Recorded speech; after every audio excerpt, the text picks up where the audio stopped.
Do you want to know more about how you can eat for better health and longevity, and how your diet and lifestyle can play a part in chronic disease? Then you're in the right place. I'm Claire Day. And I'm Daisy Lund, and we are both plant-based doctors with a passion for improving nutritional education. In this podcast, we will bring you all the latest medical evidence on how a plant-based diet can improve your health whilst being kinder to the planet and fairer to the animals that we share it with. Twice a month, we bring you interviews from experts in the field with a focus on an important topic related to plant-based health, all while sharing recipes and food ideas. So, welcome to In a Nutshell, the Plant-Based Health Professionals podcast. Welcome everybody to episode 10 of season 2. It's been really great to hear your feedback recently, especially on our last mini episode about seitan. Some of you have shared your recipes on how you make seitan, and we love hearing from you. So if you've been inspired to try seitan or any new food, let us know how it's going. Or if you just want to get in touch with any ideas or suggestions for the podcast, we'd also love to hear from you. Yes, the easiest way would be either via email at inanutshellpodcastuk@gmail.com or on our Instagram account, inanutshellpodcastuk. So Daisy, you're going to update us on your week, including your trip to the Midlands. Yes, I will do. It's been a nice week. The sun's been out in the UK, so that's always nice. And you're right, Claire, I went up to Wolverhampton at the weekend to learn more about a group there called Walk with a Doc. Right. What exactly is that then? Yeah, walk with a doctor, not walk with a dog, as I thought initially. So it's two GPs up in Wolverhampton that have set up Walk with a Doc. It's actually a global organisation though, so it's a free walking programme, getting the community out there, providing, safe, accessible exercise to everyone. And yeah, you can set these up in your local area. So two doctors that I met have set this up in Wolverhampton. But it can also be set up by other healthcare providers or even medical students. And it's a really great way of meeting new people, being active, and it was a lot of fun. Great. So is this something you can find anywhere, like a park run, say, pretty much? Yeah, I think so. I mean, I guess it does involve some initial initiative by the healthcare provider to set it up. And as I mentioned, it doesn't have to be a doctor, even though it's called Walk with a Doc. There's quite a lot of support, I think, online. If someone is interested in setting them up, they can look up the actual organisation. So tell us about the session that you attended. Oh, it was great. Yeah. So we did about a 5K walk, I think, in the end. It was a good long walk. And then at the end of that, we sat down and the doctors presented a short educational session on the blue zones, which were, as we know, are the areas in the world with the highest proportion of healthy centenarians. And they really highlighted the pillars of lifestyle medicine that can keep us healthy into old age, which interestingly is what our episode focuses on today. So healthy aging, and of course, what we need to consider for healthy aging on a plant-based diet. So there've been quite a few studies published in the last couple of months on this topic, haven't there, which are quite positive when it comes to plant-based diet and aging. Yeah, there really are. And there's many different areas of health to consider when we age. But I suppose one of the ones that gets quite a lot of airtime in the general media is protein, and specifically the fact that we need more protein as we get older. Yes, and PBHP have just brought out a fact sheet on protein. Have you seen it, Daisy? I have. It's another excellent fact sheet, isn't it? Yes, and it's 6 pages long, but as you'd expect from plant-based health professionals, it includes all the scientific evidence and references on the benefits of plant-based protein compared to animal protein, as well as practical advice on how to boost your protein intake. So that's explaining which foods are the best sources. I also like the top 10 tips and found myself reflecting on number 4, which was to use nut and seed butters for their protein value rather than things like margarine, which is really just fats. Because I just bought some vegan, quotes, butter this week, although I hardly ever buy it. And it was because of a friend visiting who told me that they had toast and jam for breakfast. But I didn't even use it because he was actually converted to breakfast oats. And I thought that butter's going to be in my fridge for a while now, because I myself am a convert to peanut or cashew butter or tahini as my bread spread. Oh, cashew butter sounds nice, Claire. Yeah, my husband actually used to be a big toast with sort of butter and marmalade type of person, but he's actually converted to almond butter in the last year or so. And he tells me that's quite a good match with marmalade. Yeah, Anyway, I like almond butter, but it does need the marmalade for that sweetness for it on bread for me. yeah. But anyway, did we want to mention any particular study on plant-based diets and aging? Yes, yes. As you mentioned, there are quite a few studies published recently, and there is actually a really detailed evidence-based article on our website on plant-based health professionals summarising the recommendations, and we'll link that in the show notes. But one particular study that caught my eye was results from the Prospective Nurses Health Study cohort. And the reason it caught my eye was the study included almost 50,000 women from 1984 up to 2014. Wow, quite a long time span. Yeah, indeed. Yeah. And it showed, in line with several other studies, that a higher protein intake in later life may support better health and longevity, and with plant sources of protein being superior to animal sources. So the authors concluded that replacing animal or dairy protein with plant protein was associated with a 38% and a 26% greater chance of healthy aging, respectively. Yes, and here we note that healthy aging was defined as being free from 11 major chronic diseases, having good mental health, and not having impairments in either your cognitive or physical function. And given the study looked at people aged between 70 and 92, it's quite impressive not to have any of those 11 chronic diseases that you mentioned, Claire, because unfortunately, quite a lot of people in that age group do suffer with chronic disease or physical or cognitive impairment. And at the moment, healthy aging doesn't appear to be the norm, unfortunately. Well, it's not the norm, but the good news is that there's substantial evidence that plant-based diets are associated with better health in older adults, and so concerns around protein adequacy and risk of sarcopenia and frailty also appear unfounded. And on this episode, we had a wonderful chat with Jane Thurnell Read on the subject of older adults and plant-based diets. Jane is an author, a blogger, and in her 70s now, she's a real inspiration. She promotes healthy aging through lifestyle interventions. And I was particularly impressed, Claire, with the weights that she lifts in the gym. I mean, her aim is to continue to lift her age in kilograms of weight, while deadlifting. So each year she'll be lifting heavier and heavier, which is just phenomenal. And her message is very much that it's never too late to start eating healthier and moving more. In fact, there's very little in what we discussed with her that you won't get even more benefit from starting early in life. When listeners have finished this episode, they may be interested to see April's Plant-Based Health Professionals UK webinar, Move It or Lose It, with Dr. Hussein Al-Zubaydi, a GP and lifestyle medicine practitioner. Now, I caught up on this week and kept hold of phrases like, dying is inevitable, but frailty may not be, as well as emphasising to people that doing a range of activities is really important, and that perhaps the first 20 minutes of exercise we do a week is the most important.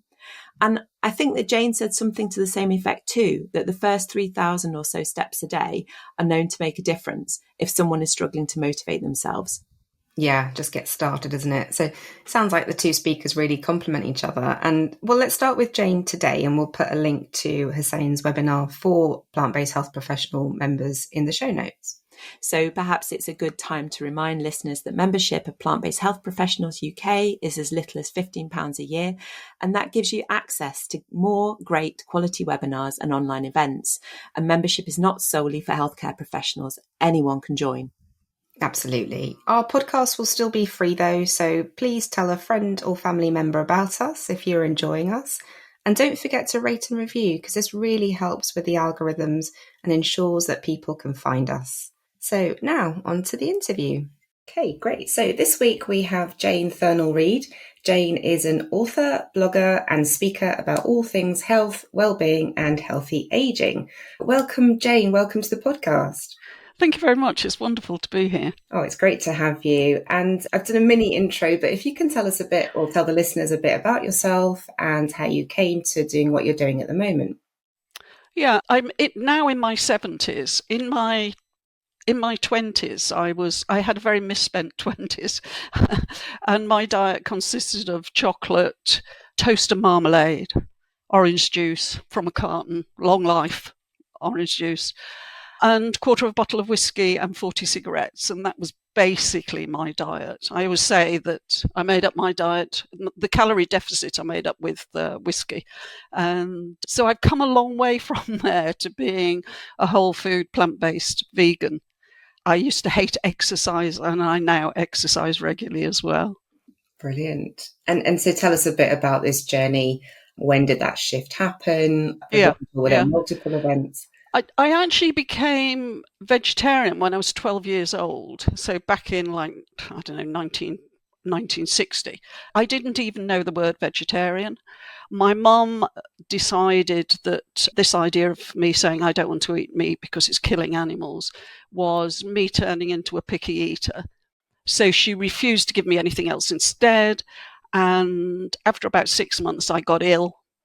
And the GP came round, as they did in those days. And my mum said to the GP, of course, she isn't eating meat.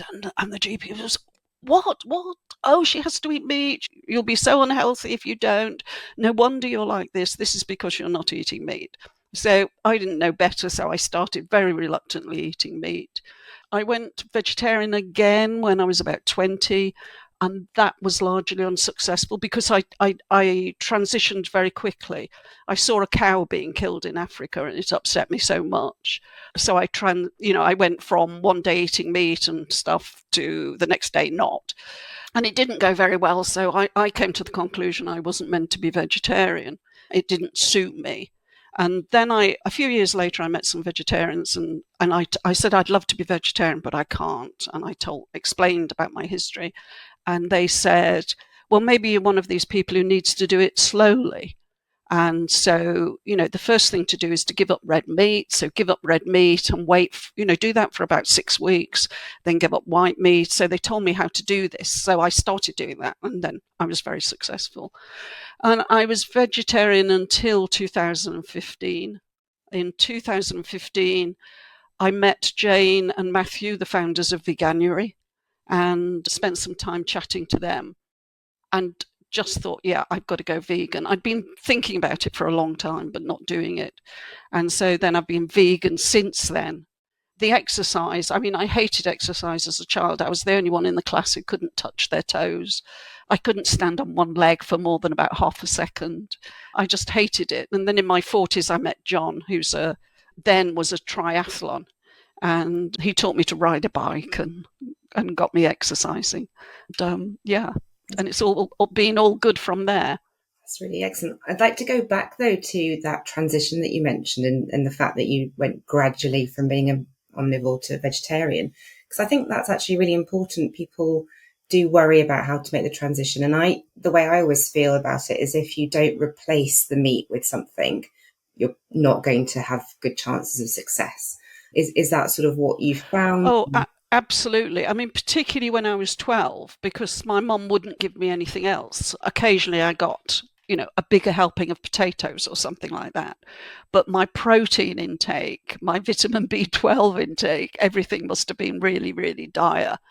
She wasn't being cruel. She was doing what she understood was the right thing in terms of bringing me up. So I don't blame her. She didn't have the information that we have now.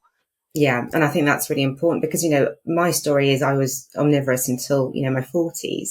And so I think just taking away the meat and not knowing what to replace it with is the wrong way to do it. When I talk to people about how to transition, I always talk about how important it is to find your alternatives, learn about other plant sources of protein that, as you say, perhaps doesn't form a part of most people's diet. My mother would say, oh, stop doing that, you'll injure yourself. I don't know whether she thought I was going to have a heart attack or something. It was almost like that. And so I grew up believing that exercise, strenuous exercise would actually could make you ill. And when I met John, he put me on a stationary bike to start my journey into learning to ride a bike. And I pedaled a bit and I pedaled a bit harder. And then I stopped and he said, why have you stopped? And I said, I'm sweating. And he said, but that's normal. That's what's supposed to happen. And I said, my heart rate's going up. I said, yeah, that's supposed to happen as well. So I was very unknowing about all that. And to begin with, I mean, I really got into cycling, particularly long distances. So I cycled across America when I was 56. I've cycled from St. Petersburg to Istanbul and done things like that. And then in my early 60s, a friend of mine who's in her 30s kept on saying to me, you ought to go to the gym, Jane, you'd love it. And I had been to the gym for a short time when I was in my late 20s, early 30s, but I only did the things I liked. And I spent a lot of time talking to people, which isn't the best way to get the best out of the gym. And she kept on at me. So in the end, okay, I'll go. But I'm a bit old to be going to a gym, And she said, you'll be fine, you'll love it. And I went along, and sure enough, I really, really loved it. I just thought it was, I cannot tell you how much I get out of lifting weights. And I'm now doing quite heavy weights. A couple of years ago, the Vegan Society was celebrating 77 years of the Vegan Society, and they asked their members to do something to celebrate that. So I deadlifted 77.5 kilos. So that's lifting it off the ground and standing up straight with it. And my aim now is always to be able to deadlift more than my age, which means it's actually getting harder, not easier. So I'm now aiming later this year to be able to lift 80 kilograms. That's brilliant. Fantastic. Yeah. Well done. And in terms of your lifestyle, you've obviously made all these huge changes. You've improved your health as a result, and you've now written about these, haven't you? Written books and blogs and various videos that you've recorded online. And I suppose my question is, what's your motivation for this? Why do you work so hard, I suppose, on health promotion? Yeah. Well, I'm an inveterate show-off, I think I'd have to say. But I feel such compassion when I see people who are overweight or breathless or just struggling with their health. And I just feel it could be very different. And the thing I feel is we tend to expect people to do too much. And so one of the things I'm really passionate about is teaching people very small things they can do to improve their health. I mean, there's some research from the University of Sydney which showed if you did 3,800 steps a day, it reduces your chances of dementia by something like 25%, I think it is. And obviously, the more you do, it's even better. But 3,800 steps, it's not a lot. I was talking to somebody at a dinner last year, and I told her this, and she went, 3,800 steps. And I said, yeah. She said, I could do that. I could do that. I could start doing that tomorrow. And I said, yeah, exactly. Whereas, if you say, you need to do 10,000 steps a day, people, can't do it. Even if you say you need to work up to doing 10,000 steps, it's like you get no health benefits till you do the 10,000 steps. But that is so absolutely not true. So you say to them, the first thing you've got to aim for is 3,800 steps. At that point, you're reducing your chances of dementia. And we know that people in their 50s and older now fear dementia more than they fear getting cancer. So this is, it's part of a very important message. Like, let's not ask people to do huge amounts. Let's not ask people to completely change their diet. I mean, obviously some people need to because they're in a health crisis. But for a lot of people, a lot of small changes can really build momentum. Yeah, that's really interesting, isn't it? Because sometimes people think it's all or nothing, like they have to be doing an hour in the gym or they have to be, eating a certain way, but actually it's okay to sort of start small and take those gradual steps. I love that. But I guess the motivation for you, did it come from some sort of health issue yourself or somebody that you saw who had a health issue, or is it just a general interest? As a child, I had eczema. Quite badly. At that time, I didn't know anybody else who had eczema. I mean, it shows how the world has changed. I remember aged about 15 being on a bus. I used to have it very badly on my hands and feet. And I was on a bus and handed over my bus fare and held out my hand for the change.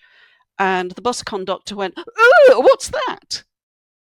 That's how uncommon eczema was then, that this bus conductor didn't recognise what I had. I mean, now, I'm sure bus conductors, they might not like the look of it, but they wouldn't be like alarmed and ask, what is it? They would know. And so I had eczema.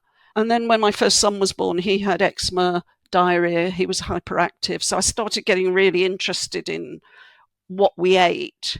The vegetarianism was always driven by my concern about animals.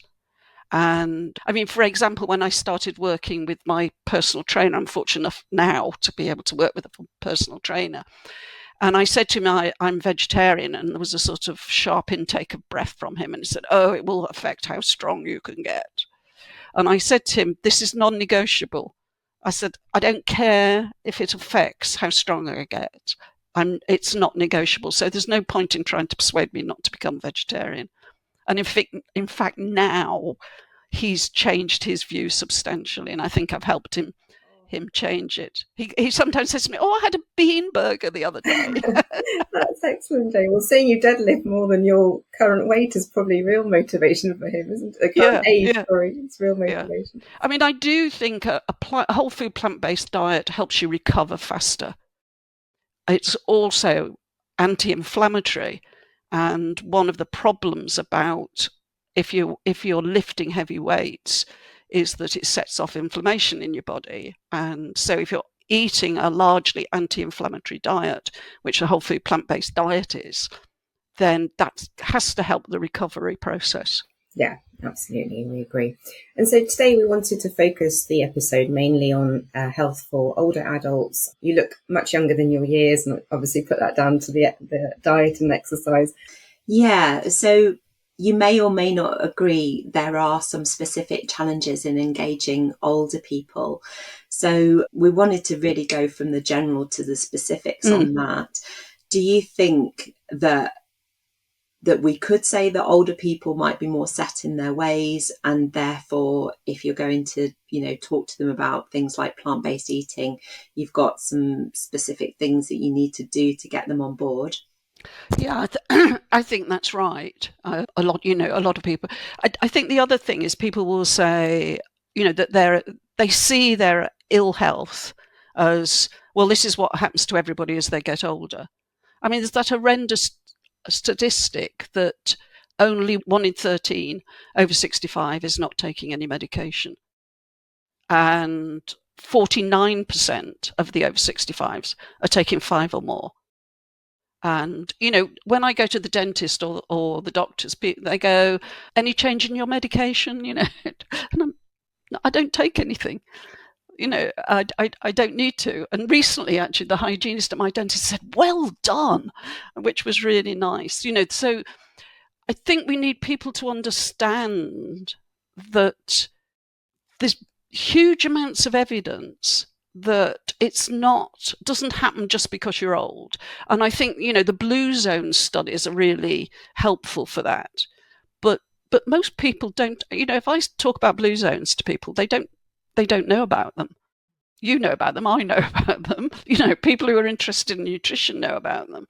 But the general public don't. And that shows how you can live healthily to an old age. And part of that is about the diet, about what you're eating. There's 5 areas of the world where they've found that people live to 90 into their hundreds. They're still active, they're still involved with their communities, and they're still healthy, happy, all those things that we want for ourselves, particularly as we get older. And the scientists have looked at these 5 zones and found out what they have in common. And one of the big things is that they're largely plant-based diet.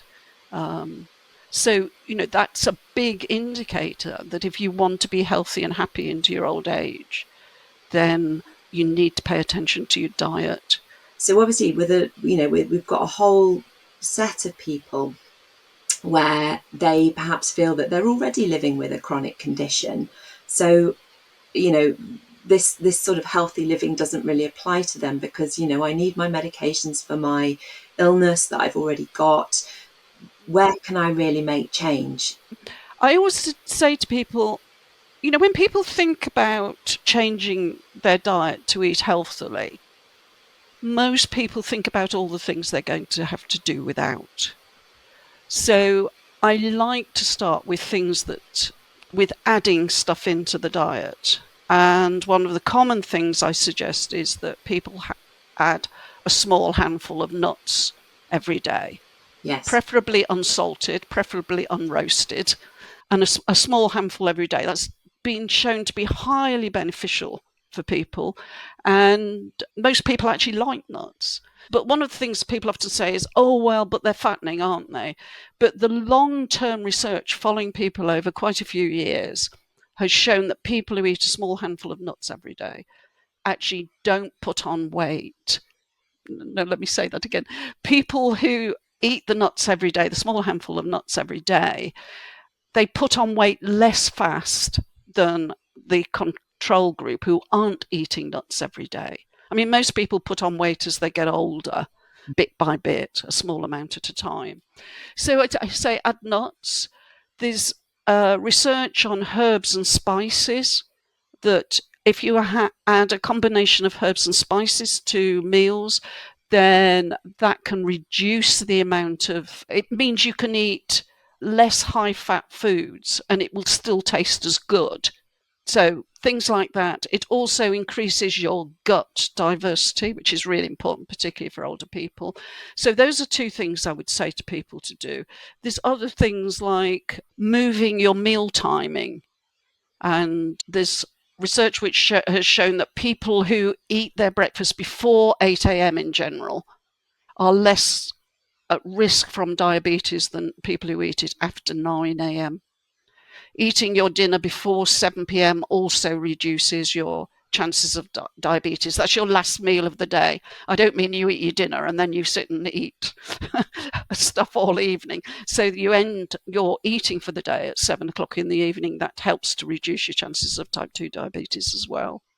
If people already have type diabetes, then paying attention to gum health is really important. That's been shown to reduce the risk of people with type 2 diabetes dying and having severe complications.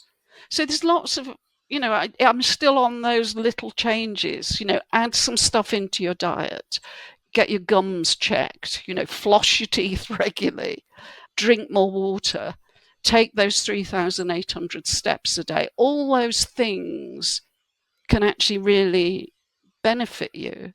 Wearing hearing aids, that's been shown if people have a hearing test and are shown to need hearing aids, if they go on and get the hearing aids, then it reduces their chance of getting dementia, anxiety, depression substantially. So that's, another important factor to look at.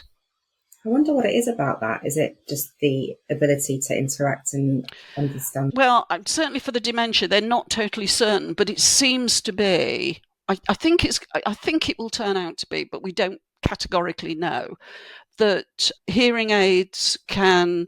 If you can't hear properly, if you can't follow the conversation, you tend to tune out. So you become more isolated, even if you're surrounded with people. It becomes too difficult to hear. So you tune out, and so you have less social interaction. And there's also less brain stimulation as well. So that's a really important thing. And I think the same for anxiety and depression. If you feel you can't hear what people are saying, then, say going to visit your grandchildren becomes much more difficult if you can't hear, what the train announcement's saying or whatever, the ticket inspector, if you can't hear them, then it makes it more difficult to do and you're less likely to do. And then we add into that the fear of falling. Almost half of people over 65 are afraid of falling. And if you're afraid of falling, that really affects sort of everything you do. You become much more fearful about life. I know my mum, she wouldn't go to places that she didn't already know because she was frightened that she would, the surface might be uneven or there would be steps that she would have to negotiate, new steps that she'd never met before. And when you're like that, then your world gets smaller and smaller and smaller. And the big way to stop fear of falling is to do strength training. So then you're less likely to fall. If you do fall, you're less likely to break anything. And that was one of the, when I was looking you up before, Jane, and what you were doing on your blogs and things, that was one of the things that I loved. I thought, oh gosh, where is this going? I've got some weights like that. And you were standing there with some 0.5 kilo pink dumbbells. Oh, yes. So can you maybe share with what you do recommend people Okay. 65 doing? You know, what I was saying in that little video was, you know, people pick these tiny pink weights suitable for women, of course, and they're really light. And that's like, you know, would you actually get stronger if you lifted a cup up and down 10 times? You know, with your cup of tea or your cup of coffee? You wouldn't. So why do you expect to get stronger if you do stuff like that? So, and what I see frequently, and it really, really frustrates me, I want to go up to people in the gym and shake them, but I try not to do that, is, you know, you get two women come together and they work out together and they talk while they're working out. And you can see they're not really putting a huge amount of effort into it, because if you're putting a huge amount of effort into it, you can't talk. And they last 3, 4, 5 weeks maybe, and then they stop going because they're not seeing any improvement. And I've had this conversation repeatedly with women who say, oh, the gym doesn't work for me, I tried it.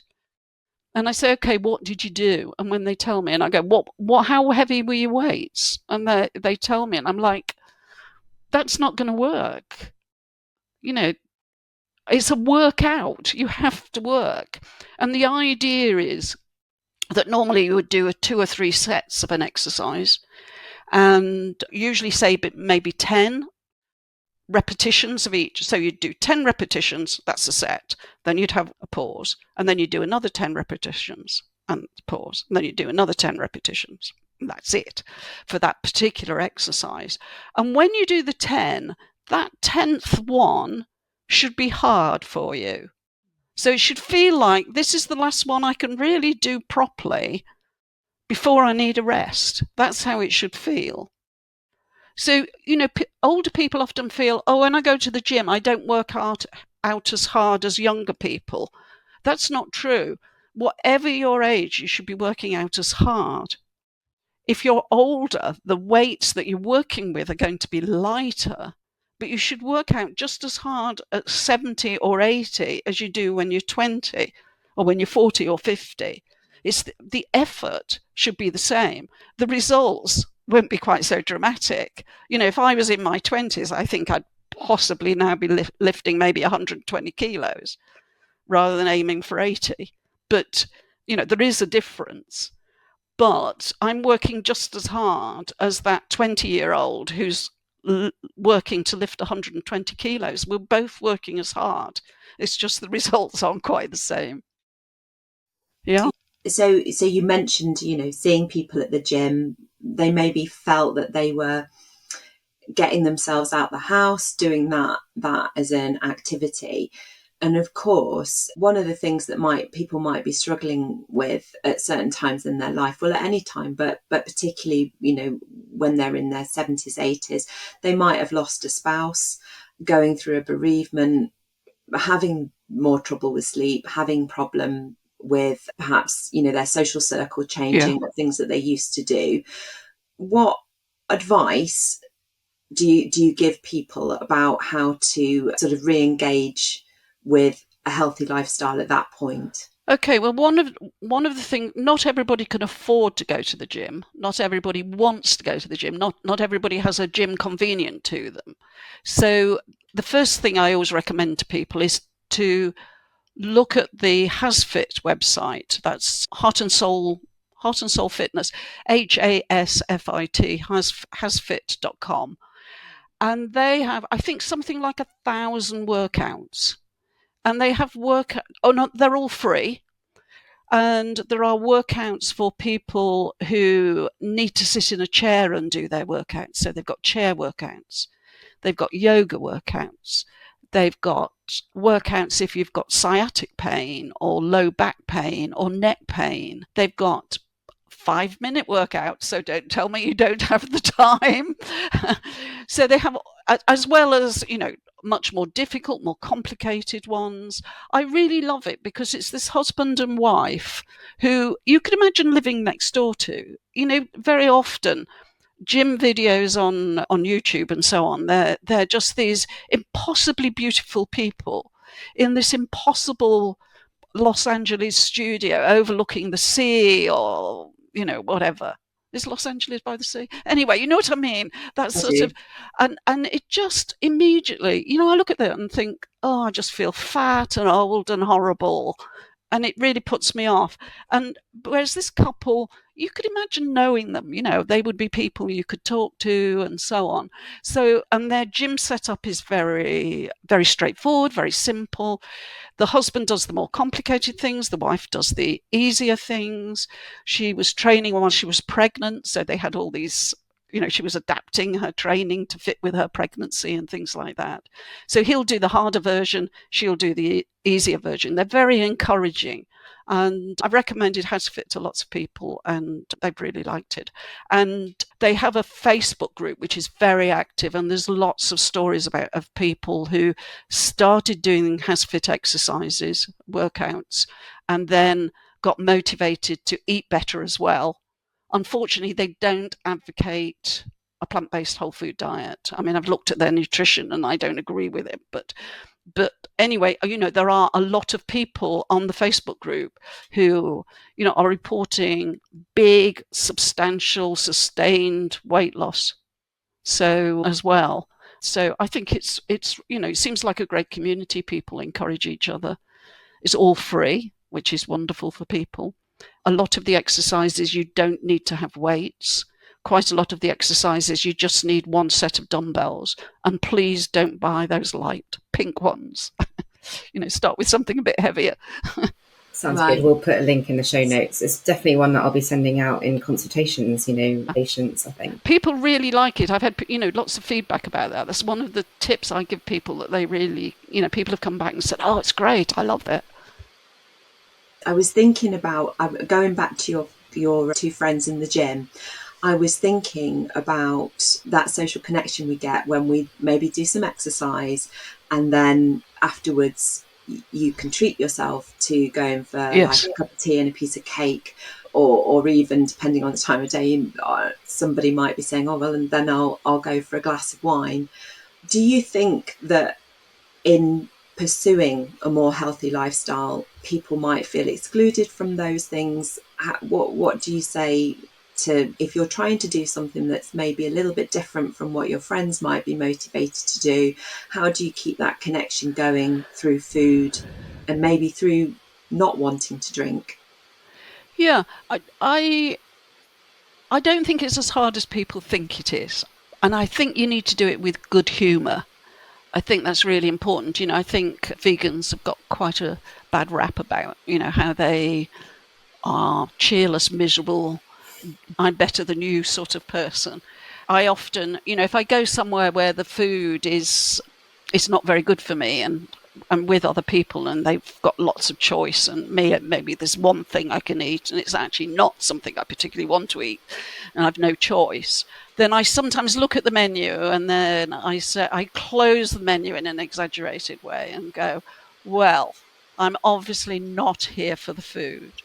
And then I look round and say very slowly and very theatrically, because that's the sort of person I am, so I have to be here for the conversation. And everybody laughs, and people respond really well to it. I've had people go, this is awful. Why have you only got one choice? This is awful. You should have more choice. And they start to advocate for me. When the person comes to take the orders, sometimes I've had people speak up and say, my friend here is vegan and you've only got this one vegan thing on the menu and she doesn't like mushrooms. This is awful. And so I think, being a bit jokey about it. I find now a lot of people almost apologise for not being vegan. A few years ago, people used to say to me, oh, what on earth are you going to eat at Christmas? Whereas now, as we get closer to Christmas, people always say to me, oh, we're having turkey and nut roast. Or we're having the vegan offering from Marks and Spencer's as well as turkey. So I think people are beginning to move a bit. I mean, I also say sometimes to people, one of the great things, that, like if there's no cake that I can eat, I often make the comment, I actually don't need cake right now. And so it's great because I'm not tempted, because I'm vegan and none of the cakes are suitable for vegan. So I'm not going to have a cake. And right now, maybe I feel a bit disappointed when I look at you all scoffing the cake. But in 3-4 hours' time, I'll actually feel quite good that I didn't have cake. And you actually may not feel so good that you did have the cake. And people go, yeah, actually, that's right. After I've eaten, this confection with all this cream and sugar, later on in the day, my blood sugar crashes, I get jittery, I feel horrible. And I say, well, I don't have to face that because there isn't anything here that I want to eat. Yeah, and I think I always say, I'm making a decision for my future self when I don't have some. Can I just, one other thing I say, which also amuses people, is, they go, but aren't you tempted? And I say, well, no. I say it's a bit like, if you've got a cat or a dog, and you come in from work or come in from being out and you're hungry, and you've no food in the house, would you scoff the food that the dog or the cat had left? Oh, no, that's dog-cat food. I wouldn't eat that. Well, that's how I feel. That's how I feel about, this stuff that I'm faced with that's not vegan. So I try and give people different ways of looking at it. And quite a lot of my friends now, when I go out with them, say for lunch, not so much cake, but if I go out with them for lunch, they will actually choose a vegan option, even though they're not vegan. Sometimes they look at me and go, oh, I think I'll have the vegan option. I don't know whether I'm looking very disapproving or what. But yeah, the comment I was just going to make was about how, although we might not be many as vegans, as full vegan, there is this fantastic traction that's coming about, which is where, as you identified, when you are in a group, the people in that group want to be comfortable about your choices. So they want you to be, they are a bit disgusted when there's nothing on the menu for you, because it ruins their experience as well. Yeah. And if you've got friends that will go as far as to say, I'm actually going to have the vegan option, then even better. Yeah. The thing I say is, being vegan at 76 is incredibly cool. I meet young people who go, oh, I wish my granny was vegan. I'm going to adopt you. Will you be my mum or will you be my granny, please? It's really nice. You thought I'd be cool at my age. I love that. What I was going to ask you, if we had 2 or 3 or more take-home messages that you wanted to sort of really pin down for older people or people who want to protect their health as they get older. Yeah, I mean, the first thing I would say, it's never too late. It's absolutely never too late. I mean, there's research being done on people in their 80s who make good for you lifestyle changes and how beneficial that is to them and how it reduces their chance of death in over the next few years, all that sort of thing. It's never, ever too late. Start small. And for me, the 2 big important things are eating well and taking exercise. I mentioned weight training. I also talked about 3,800 steps a day. The other thing is you should be doing 150 minutes. I was going to say hours. 150 minutes of moderate intensity aerobic exercise a week. And people don't know what 150 minutes is. And the CDC have given a very easy way to work out whether you're doing moderate intensity exercise. Moderate intensity exercise, you can talk, but you can't sing while you're doing it. So if you're walking along with a friend and you can talk to them, that could count as moderate intensity exercise. But if you could also sing, you might not want to sing. But imagine could you sing? If you can sing more than like 2 bars, then it means it doesn't count towards that 150 minutes of moderate intensity exercise. So I often meet older people who say, oh yeah, I do some gardening and we go for walks regularly. And the chances are a lot of that is beneficial without a doubt, because you're getting the steps in, hopefully doing these things with someone else. So you've got all that sociability going on, but you're not getting that 150 minutes of moderate intensity exercise. And it's like the weight training, when I was saying like the effort is the same.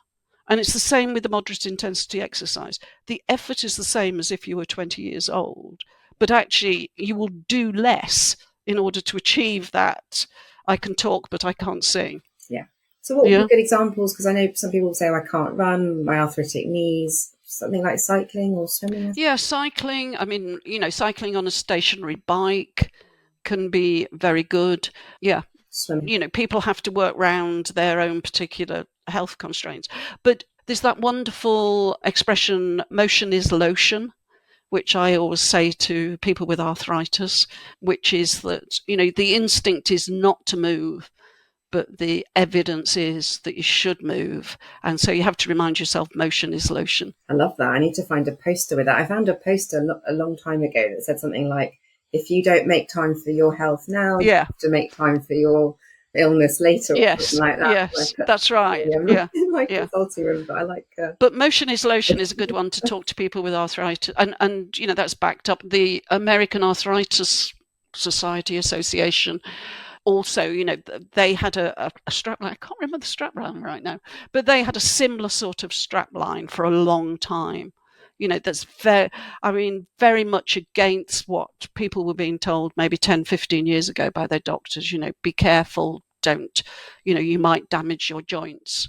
And I think a lot of people a lot of older people now, that's what they understood and still understand, that if you have arthritis, you should not exercise. It will make your arthritis worse. But all the evidence is that it doesn't. I think their strapline now is that it's wear and repair, not wear and tear. Right. Yes. Yeah. I mean, obviously, you have to adapt it to. If I had arthritis, I wouldn't be lifting the weights I'm lifting, because it would probably, I think, be harmful to me. So you have to adapt what you do. Yeah. Yeah. Absolutely. So the big thing, I think, is hope.